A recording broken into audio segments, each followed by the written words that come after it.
There's so many things to do now.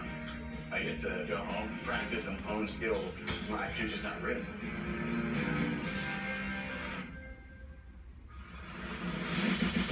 Previously on Face Off. The artists went to hell and back. Anthony won his 4th challenge in a row. Thank you, guys. And Katie was sent home. Now 11 artists remain. And tonight, they'll tackle the sweetest challenge yet.